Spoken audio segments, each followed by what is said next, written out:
Vous vous posez la question de savoir pourquoi le 5 février dernier le Luxembourg avait bloqué les sanctions de l'Union européenne contre le Rwanda. Très chers compatriotes, bonjour. Alors aujourd'hui, je vais vous montrer des raisons claires qui a poussé le Luxembourg d'agir de cette façon.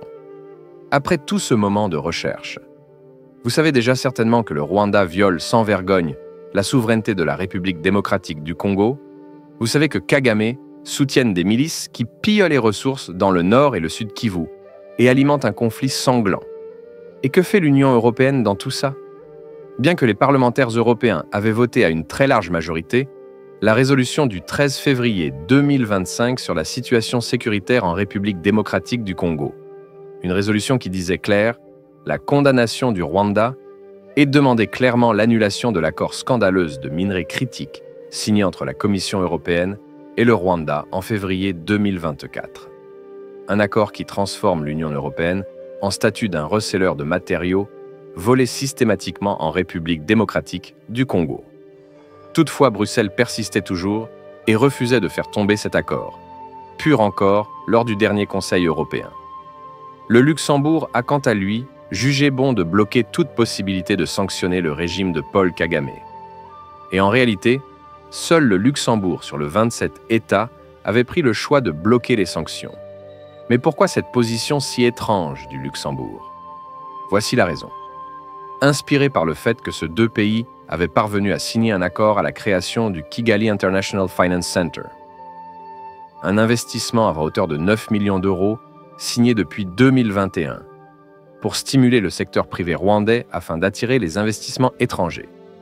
On retrouve d'autres participants sur cet accord comme Tidjane Tiame, ancien de chez McKinsey, et super banquier international qui, grâce à son expertise bancaire luxembourgeoise, voulait participer en réalité à une opération de blanchissement d'images et d'argent pour un régime qui prospère et s'enrichit sur le chaos régional.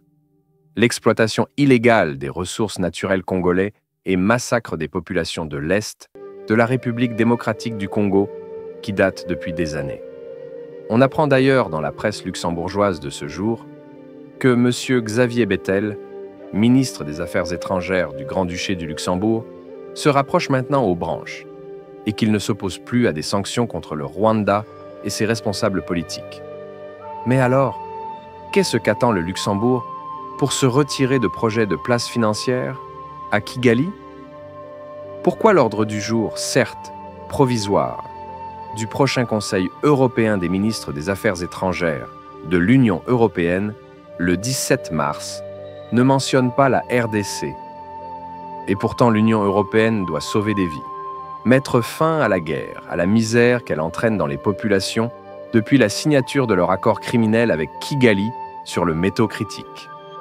Cette décision de Luxembourg de bloquer les sanctions contre le Rwanda et son régime de Kigali est absolument un scandale auquel il n'y a aucune explication favorable que ce fameux centre financier, qui en réalité servira probablement à blanchir les recettes du pillage des minerais congolais.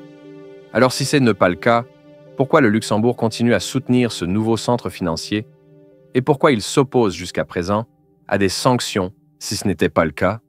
Reste à savoir dans le jour à venir.